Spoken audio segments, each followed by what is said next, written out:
அதுவும் இந்த காலத்தில் இருக்கிற வாலிப பிள்ளைகள் வாலிப பசங்களுக்கு ஒரு ஒரு ஃபோபியா இருக்குது, ஒரு வியாதி. என்ன வியாதி தெரியுமா? அதுக்கு பேரு செல்ஃபி வியாதி. அந்த வியாதிக்கு பேர் என்னது? செல்ஃபி வியாதி.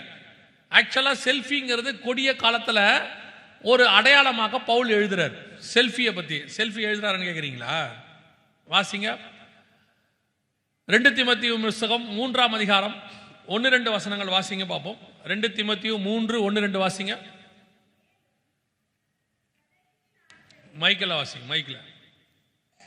மேலும் கடைசி நாட்களில் கொடிய காலங்கள் வருமென்று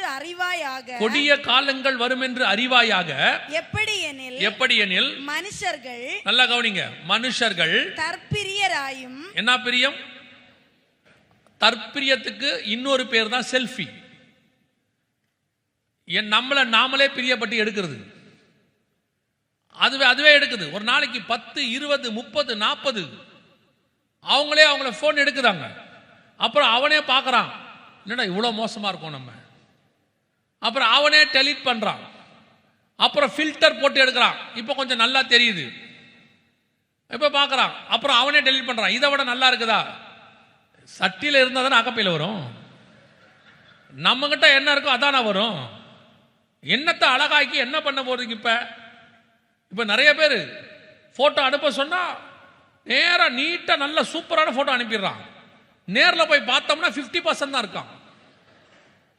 நம்ம போட்டோல உங்க நாகர்கோயிலில் ஒரு சம்பவம் நடந்துச்சு. எனக்கு முதல்ல ஃபர்ஸ்ட் நாகர்கோயிலுக்கு நான் வரும்போது, இப்போ அந்த ஊழியக்காரர் இல்லை, நான் வரும்போது அவர் தான் என்னை கூப்பிட்டு இருந்தார். நான் சொல்றது 20 வருஷத்துக்கு முன்னாடி ஃபர்ஸ்ட் டைம் வரேன்.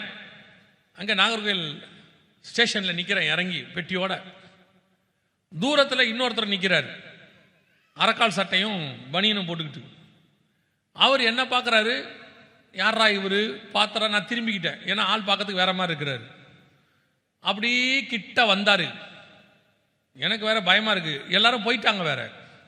நான் என்னை கூப்பிட வந்த பாஸ்டர் வரல, அரைக்கால் சட்டை போட்டுட்டு இருந்தார். அப்படி கிட்ட வந்தார். அப்படியே என்னை தாண்டி போகும்போது அல்லேலூயா பிரைஸ் தி லார்ட் அப்படின்னாரு.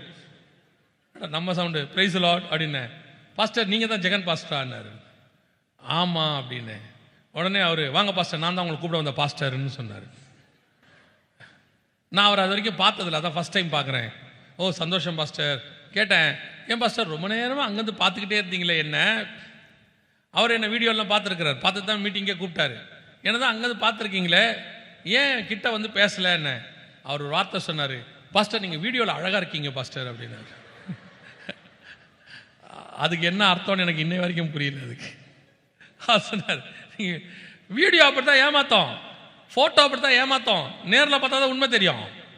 பல நேரங்களில் இந்த செல்ஃபி தற்பிரியம் அப்படியே எடுத்து கடைசியில் முந்தியெல்லாம் ஹோட்டலுக்கு போனோம்னா சாப்பாடு வந்த உடனே குடும்பமாக சேர்ந்து ஜெபம் பண்ணுவோம் தானே. இப்போ வந்த உடனே குடும்பமே முன்னாடி ஜபத்துக்கு முன்னாடி இருங்க அப்படின்றது போட்டோ எடுக்குது. ஜெபம் பண்ண விட மாட்டேங்குது. இருங்க அப்படின்னு போட்டோ எடுக்கிறான். போட்டோ எடுத்து நம்ம சாப்பிட்றதுக்குள்ள வாட்ஸ்அப் ஸ்டேட்டஸ்ல வச்சிடறான், ஃபேஸ்புக்கில். நம்ம சாப்பிட்டு வீட்டுக்கு வரதுக்குள்ள அவர் ஃபோன் பண்றாரு இன்னொருத்தர், என்ன எல்லாம் ரெஸ்டாரண்ட்ல இருக்கிறீங்க போல அப்படின்னு. நமக்கு பயமா இருக்கு, எப்படி கண்டுபிடிச்சிங்க? அதுக்கு தான் ஊருக்கே வச்சு விட்டுருக்கீங்களே. நம்ம சாப்பிட்றது எதுக்கு ஊருக்கு வைப்பானே? இன்னைக்கு உலகம் அப்படிதான் இருக்கு, தற்பிரியம். நம்மளுக்கு எது எடுத்தாலும் உடனே எல்லாத்தையும் எடுத்து போடுறது. வாலிப பிள்ளைகள் ரொம்ப கேர்ஃபுல்லா இருங்க. இந்த கடைசி காலத்தில் உங்க ஒரு வீடியோவோ ஒரு போட்டோவோ கிடைச்சா போதும், ஆன்லைன்ல என்ன வேணாலும் இப்ப செய்ய முடியும். இன்னைக்கு ஏஐ டெக்னாலஜி உள்ள காலம், என்ன வேணாலும் செய்யலாம். இல்லைங்க அவங்க செய்யறாங்க, அது பொய், நம்ம நிரூபிக்கலாம், அதெல்லாம் நடக்கும். அதுக்கப்புறம் போலீஸ்ட போய் நம்ம நிரூபிச்சு அந்த வீடியோவை ரிமூவ் பண்ணி அதெல்லாம் செய்யலாம். ஆனால் வர்றதுக்கு முன்னாடி கேர்ஃபுல்லாக இருக்க வேண்டியது அவசியம். மன உளைச்சலுக்கு ஆளாகி அதை ரிமூவ் பண்ணி பண்றதை விட வராமல் எவ்வளவு முடியுமோ அதை மீறி வருதா, அது கர்த்தர் பார்த்துக் கொள்வார். நீங்க இருக்க வேண்டிய கேர்ஃபுல்லா இருங்க. டெய்லி எடுத்து செல்ஃபின்னு என்னென்னத்தையோ அப்லோட் பண்ணுது, எடுத்து எல்லாத்தையும் அப்லோட் பண்றீங்க. ஒருத்தர் அன்னைக்கு ஒரு இது போட்டிருக்காரு ஸ்டேட்டஸ், நாங்கள் குடும்பமாய் புறப்பட்டு ஊருக்கு போகிறோம்னு போட்டிருக்காரு. இதை யாருக்கு போடுறாரு? அந்த ஊர்ல இருக்கிற திருடனுக்கு. நாங்க யாரும் வீட்டில் இல்லை, நீ வேணா வந்துட்டு போ. எதுக்கு அதெல்லாம் வைப்பிய? நாங்கள் அங்கே இருக்கோம் இங்கே இருக்கோம். கவனிச்சு கொள்ளுங்க, காற்றை மேய்கிற காலம். உங்களுடையதான எல்லா இன்ஃபர்மேஷனும் வெளியே இருக்கு. நீங்க என்னமோ நினைச்சுக்கிட்டு இருக்கீங்க, ஒரு பாஸ்வேர்டு போட்டாச்சுன்னா யாரும் பார்க்க முடியாதுன்னு. உங்க பாஸ்வேர்டு உங்களுக்கு மட்டும்தான் சேஃப்டி, வேற யாருக்கும் இல்லை. இப்போ நீங்க பாஸ்வேர்டு மறந்துட்டீங்க, மறந்த உடனே உங்களுக்கு உள்ள போனோம், இமெயிலுக்குள்ள போனோம், இல்லை ஆப்பிளுக்குள்ள போனோம், பாஸ்வேர்டு மறந்துட்டீங்க, என்ன பண்ணுவீங்க? Forget password. ஃபர்கெட் பாஸ்வேர்டு கொடுத்தோன்னே என்ன ஆகும்? அவங்க ஒரு பாஸ்வேர்டு அனுப்புவாங்க, ஒன் டைம் பாஸ்வேர்டு அனுப்புவாங்க. அனுப்புறாங்க தானே? அதை வச்சு நீங்க உள்ள போவீங்களா? போறீங்க தானே? அதை வச்சு நீங்க உள்ள போகும்போது அவன் போக முடியாதா? அனுப்புறவன் போக முடியுமா? முடியாதா? என்னமோ பாஸ்வேர்டுங்கிறது உங்களுக்கு நடந்தா சேஃப்டி நம்ம நினைச்சுக்கிறோம். யாரும் பார்க்க முடியாது, நீங்க தான் பார்க்க முடியாது. உங்களோட யார் வேணாலும் பார்க்கலாம். நீங்கள் இப்பொழுது வலைத்தளத்தில் இருக்கிறீர்கள், நீங்கள் வெளியரங்கமா இருக்கிறீர்கள். உங்களை நீங்க தான் சேஃப்டியா வச்சுக்கணும், அது உங்களுக்கு நல்லது. அவ்வளவுதான். அதே வசனத்தை திருப்பி வாசிங்க பாப்போம். 12ஆம் அதிகாரம் 1ஆம் வசனம், ஓசியாவின் புஸ்தகம். எப்ராயிம் காற்றை மேய்ந்து கொண்டற்காற்றை பின்தொடருகிறான். அவன் நாள்தோறும் பொய்யையும் கேட்டையும் வர்த்திக்க பண்ணி.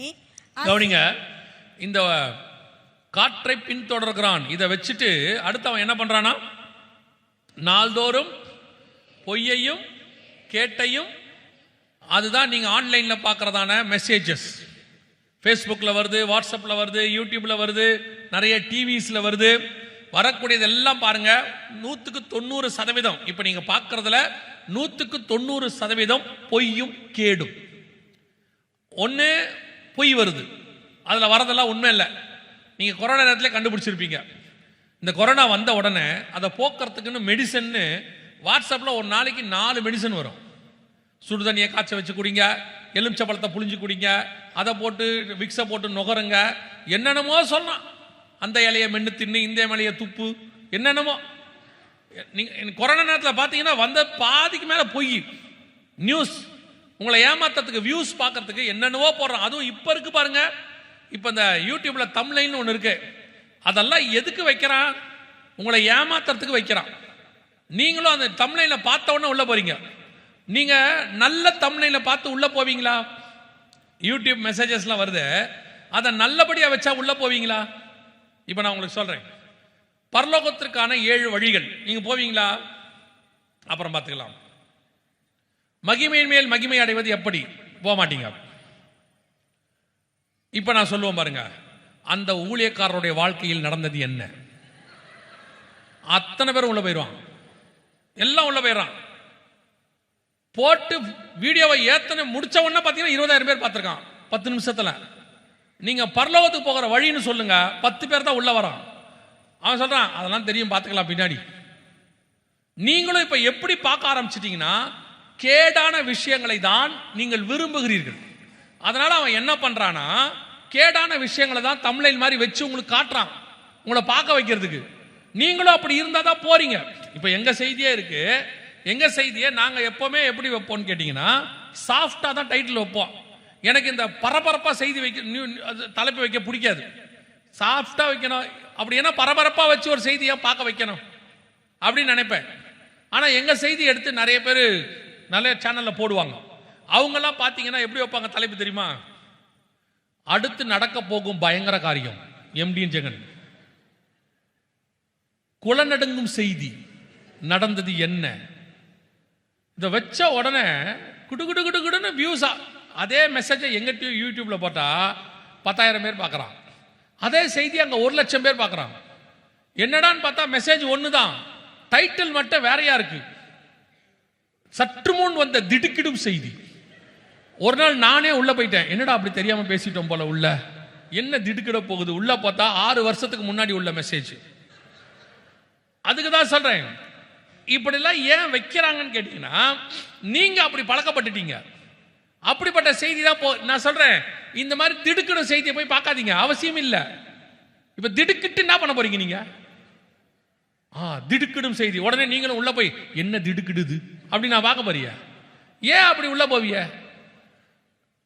உங்களுக்கு தேவையானது நன்மையும் உண்மையும், பொய்யும் கேடும் தேவையில்லை.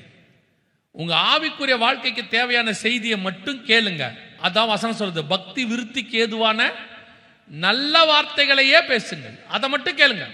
இந்த மாதிரி நீங்க ஒரு பரபரப்பு உங்களை அவங்க யூஸ் பண்றாங்க. கடைசி காலத்தில் பொய்யும் கேடும் இன்னைக்கு பரவ ஆரம்பிச்சிருச்சு, அதிகமா இருக்கு. 190% பொய்யும் கேடும் தான். நன்மையும் உண்மையும் ரொம்ப குறைவாயிடுச்சு.